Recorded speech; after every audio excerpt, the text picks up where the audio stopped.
حي على الفلاح.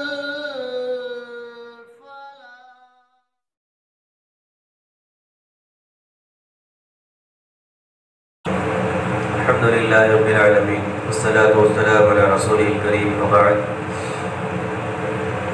أعوذ بالله السميع العليم من الشيطان اللعين الرجيم من همزه ونفثه ونفخه. بسم الله الرحمن الرحيم. وقالت اليهود ليست النصارى على شيء وقالت النصارى ليست اليهود على شيء وهم يتلون الكتاب كذلك قال الذين لا يعلمون مثل قولهم والله يحكم بينهم يوم القيامة فيما كانوا فيه يختلفون. ومن أظلم ممن منع مساجد الله أن يذكر فيها اسمه وسعى في خرابها أولئك ما كان لهم أن يدخلوها إلا خائفين لهم في الدنيا خزي ولهم في الآخرة عذاب عظيم. پچھلی آیتوں کے اندر اللہ رب العالمین نے یہودیوں کے مختلف عقائد کا رد فرمایا، جو ان کی آرزوئیں تھیں اللہ رب العالمین سے، جو ان کی تمنائیں تھیں، اور بیجا آرزو بیجا تمنائیں اللہ رب العالمین نے ان کو ختم کر دیا، اس کا رد کیا۔ پھر ان آیات کے اندر بھی اللہ رب العالمین ان کے بعض کجروی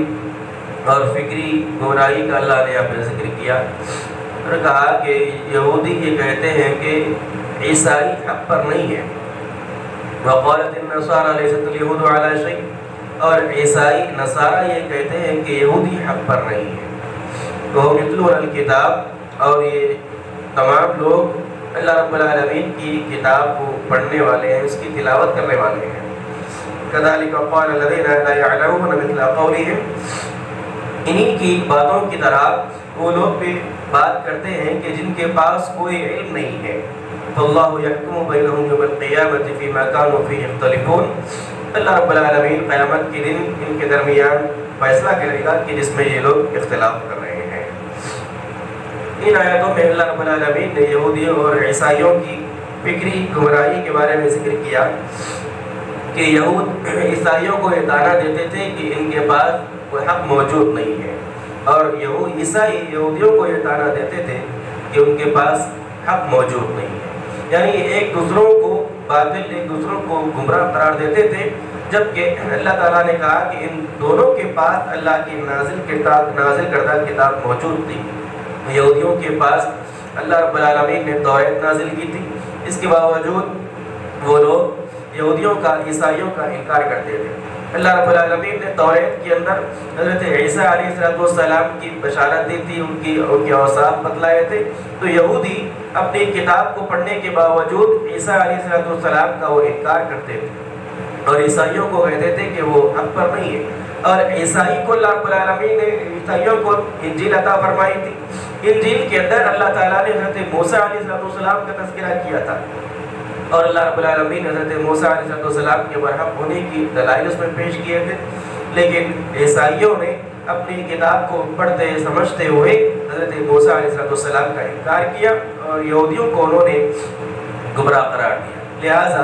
دونوں کے پاس کتابیں موجود تھیں، دونوں کی کتابوں کے اندر براہین، دلائل اور اللہ رب العالمین کا حق موجود تھا، لیکن اس کے باوجود دونوں نے اپنی کتابوں کا انکار کیا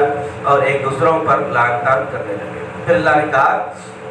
یہ باتیں صرف یہودی اور عیسائیوں تک نہیں ہیں، بلکہ مکے کے وہ کفار و مشرکین کے جن کو اللہ رب العالمین نے علم عطا نہیں کیا تھا، یعنی ان کے پاس علم موجود نہیں تھا۔ اللہ نے مکے کے کفار و مشرکین کو امی قرار دیا کہ وہ لوگ لکھنا پڑھنا جانتے نہیں تھے، ان کے پاس کوئی آسمانی کتاب بھی موجود نہیں تھی۔ اللہ رب العالمین کی طرف سے کوئی آسمانی کتاب کفار و مشرکین کے پاس، مکے والوں کے پاس موجود نہیں تھی۔ اللہ نے کہا کہ یہ مکے والے بھی اسی طریقے سے بات کرتے ہیں جس طریقے سے کہ یہودی اور عیسائی بات کرتے ہیں، یعنی یہ مکے کے کفار اور مشرکین اللہ کے رسول صلی اللہ علیہ وسلم کو اور آپ پر ایمان لانے والے صحابہ کرام کو بے دین کہا کرتے تھے، صحابی کہا کرتے تھے۔ صحابی کا مطلب بے دین، یعنی وہ لوگ، وہ مسلمان جو اللہ کے رسول صلی اللہ علیہ وسلم پر ایمان لاتے یہ کفار و مشرکین ان کو بے دین کہا کرتے تھے اور خود کے حضرت ابراہیم علیہ السلام کے دین پر ہونے کا دعویٰ کرتے اور مسلمانوں کو بے دین کہا کرتے تھے. تو اللہ نے کہا کہ یہ کفار اور مشرکین بھی یہود اور عیسائی کی طرح ہی ایک دوسروں پر لعنت کرتے ہیں اور دوسروں کو وہ بے دین کہتے ہیں. اللہ نے ان تینوں قوموں کا رد آگے بیان فرمایا اور کہا کہ فاللہ یحکم بینہم یوم القیامہ کہ اللہ رب العالمین ان تمام کے درمیان قیامت کے دن فیصلہ کرے گا. یعنی یہودیوں کو بھی اللہ رب العالمین یہ بتائے گا کہ حق پر کون تھا, عیسائیوں کو بھی اللہ رب العالمین قیامت کے دن یہ معلوم ہو جائے گا ان لوگوں کو کہ حق پر کون تھا, اور کفار و مشرکین کو بھی قیامت کے روز یہ معلوم ہو جائے گا کہ حق پر کون تھا. لہذا دنیا میں یہ لوگ جتنا چاہے اختلاف کر لیں, قیامت میں اللہ رب العالمین ان لوگوں کے درمیان فیصلہ فرما دے گا. پھر اللہ نے آگے کہا کہ وَمَنْ أَظْلَمُ مِمَّنْ مَنَعَ مَسَاجِدَ اللَّهِ أَن يُذْكَرَ فِيهَا اسْمُهُ وَسَعَىٰ فِي خَرَابِهَا, کہ اس سے اس شخص سے بڑا ظالم آدمی کون ہو سکتا ہے جو لوگوں کو اللہ رب العالمین کی مسجدوں سے روکے کہ اس کے اندر ذکر کیا جائے اور ان مسجدوں کی برباد اور ان مسجدوں کو اجاڑنے کا وہ سبب بنے. اولئک ما کان لهم ان يدخلوها الا خائفین, یہ وہ لوگ ہیں کہ اگر وہ اس میں داخل ہوں تو ڈرتے ہوئے خوف کھاتے ہوئے داخل ہوں. لهم فی الدنیا خزی ولهم فی الآخرۃ عذاب عظیم, ایسے لوگوں کے لیے دنیا میں ذلت ہے اور آخرت میں دردناک عذاب ہے. اللہ رب العالمین نے یہ آیت کفار و مشرکین کے بارے میں نازل فرمائی کہ کفار و مشرکین مکے کے جنہوں نے اللہ کے رسول صلی اللہ علیہ وسلم کو اور صحابہ کرام کو خانہ کعبہ میں حرم میں مسجد حرم میں داخل ہونے سے روکے رکھا.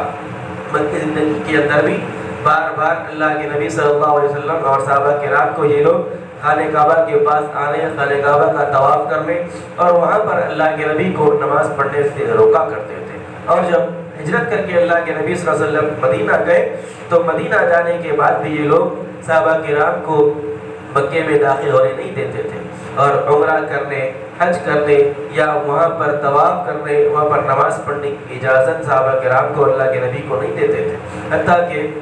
صلح حدیبیہ کے موقع پر جب اللہ کے نبی صلی اللہ علیہ وسلم اپنے صحابہ کرام کے ساتھ 7 ہجری کے اندر مکہ گئے تو آپ صلی اللہ علیہ وسلم کو اور آپ کے صحابہ کرام کو مکے کے باہر ہی حدیبیہ کے مقام پر روک دیا گیا اور آپ کو مکے میں داخل ہونے کی اجازت نہیں دی گئی. بہرحال اس موقع پر صلح ہوئی, صفائی ہوئی. لہذا اللہ رب العالمین نے ان کے بارے میں, ایسے لوگوں کے بارے میں آیت نازل فرمائی کہ وہ سب سے بڑا ظالم ہے وہ آدمی جو لوگوں کو اللہ رب العالمین کے گھروں میں آنے سے روکے. معلوم ہوا کہ جو آدمی مسجدوں میں اللہ رب العالمین کے ذکر سے لوگوں کو روکتا ہے, اللہ رب العالمین نے اس کو سب سے بڑا ظالم قرار دیا. وَسَعَىٰ فِي خَرَابِهَا, اور جو مسجدوں کو غیر آباد کرنے کی کوشش کرے, مسجدوں کو اجاڑنے کی کوشش کرے, ایسا آدمی بھی سب سے بڑا ظالم اور سب سے بڑا جاہل ہے. وَسَعَىٰ فِي خَرَابِهَا کے اندر یہ بات بھی معلوم ہوئی کہ مسجدوں کو اجاڑنے کا مطلب صرف مسجدوں کے ڈھانچے کو, اسٹرکچر کو نقصان پہنچانا نہیں, بلکہ مسجدوں کے اندر سنتوں کو